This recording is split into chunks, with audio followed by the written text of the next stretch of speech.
The maintenance bay of the derelict space station echoed with the steady hum of Adnan's plasma torch as he worked to repair the damaged life support systems. Sweat beaded on his forehead despite the station's frigid atmosphere, his breath forming small clouds in the thin air. 3 days ago, the distress beacon from this forgotten outpost had reached the human colony ship New Mumbai, and Adnan had volunteered for the repair mission. What they hadn't expected to find were survivors. "Please," came a small voice from behind him. "Are you here to hurt our mother too? She's dying." Adnan turned slowly, his torch powering down with a soft whine. Standing in the shadows of the damaged corridor was a child, but not human.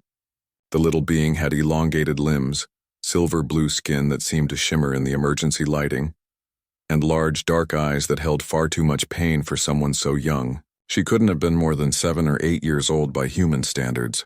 "No, little one," Adnan said softly, setting down his tools and crouching to her eye level. "I'm here to help. What's your name?"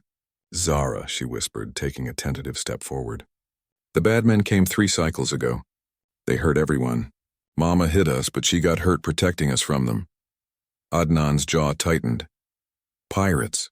The sector had been plagued by them for months, but intelligence suggested they only hit cargo vessels. Apparently, they'd been wrong. "Where is your mama, Zara? And who is us?" The child's large eyes filled with tears that glowed faintly in the dim light. "This way, but humans were with the bad men too. Why should I trust you?" The question hit Adnan like a physical blow. He understood her fear. Her people had been betrayed by members of his own species. But he also knew that humanity's greatest strength had always been its capacity for compassion, even in the darkest of times. "Because," he said gently, "not all humans are the same, just like not all of your people are the same. Some humans do terrible things, but others dedicate their lives to healing and helping. I'm one of the helpers, Zara, that's why I came." She studied his face for a long moment, then nodded slowly. "Follow me." Zara led him through a maze of damaged corridors to what had once been the station's medical bay. The scene that greeted Adnan made his heart clench. On a makeshift bed lay an adult female of Zara's species, her breathing shallow and labored. Severe burns covered her left side, and her skin had lost much of its natural shimmer. Beside the bed, another child, a boy slightly older than Zara, sat holding the woman's hand. His eyes, when they met Adnan's, burned with a mixture of fear and fierce protectiveness. "Kyle, this is the human I told you about," Zara whispered. "He says he wants to help." "Humans helped kill Papa," Kyle said, his voice hard despite his youth. "Why would this one be different?" Adnan knelt beside the bed, his trained eyes assessing the woman's condition. The burns were severe, but more concerning was the way her breathing rattled. Internal injuries, possibly from debris or impact. Without immediate medical intervention, she wouldn't last the night. "What's her name?" Adnan asked softly. "Lyra," Zara replied. "She's our mama. Can you really help her?" Adnan was quiet for a moment, thinking. His mechanical expertise wouldn't help here, but he did have basic medical training. More importantly, he had his emergency medical kit and the portable surgical unit from his shuttle.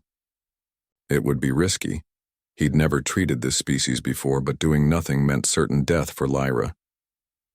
"I can try," he said finally. "But I need to bring some equipment from my ship, and I need you both to help me. Can you do that?" Over the next hour, Adnan worked with methodical precision. He'd called Neha, the medical officer aboard the New Mumbai, and she guided him through the delicate procedure via comlink. Her steady voice and expertise proved invaluable as he worked to repair internal bleeding and treat the burns with synthetic skin grafts from his kit. "Careful with the neural pathways near her shoulder," Neha's voice crackled through the comm. "From the scans you've sent, their nervous system seems more distributed than ours." "Copy that," Adnan murmured, adjusting his approach. Zara held his light while Kale monitored Lyra's vital signs on the portable scanner. As the hours passed, something remarkable happened. The children's initial mistrust gave way to cautious cooperation, then to something approaching hope. Adnan found himself explaining each step of the procedure, turning the experience into an impromptu lesson in xenobiology and medicine. "Why are you doing this?" Kyle asked as dawn broke through the station's observation ports. "We can't pay you. We have nothing left." Adnan looked up from his work, meeting the boy's eyes. "Because it's right. Because your mother is someone's daughter and you are someone's children, and that matters. Where I come from, we have a saying, Vasudhaiva Kutumbakam, the world is one family.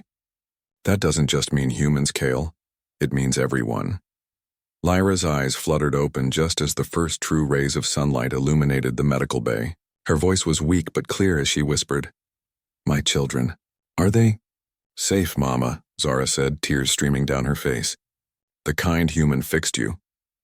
Lyra's gaze found Adnan's, and in her eyes he saw something that transcended species, a mother's gratitude, infinite and profound. "Thank you," she whispered.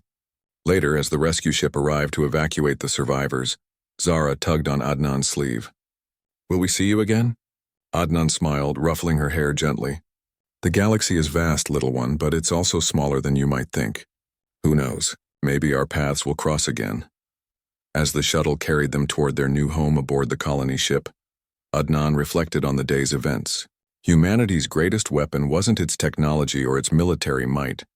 It was its capacity for empathy, its willingness to extend a helping hand even to strangers from distant stars.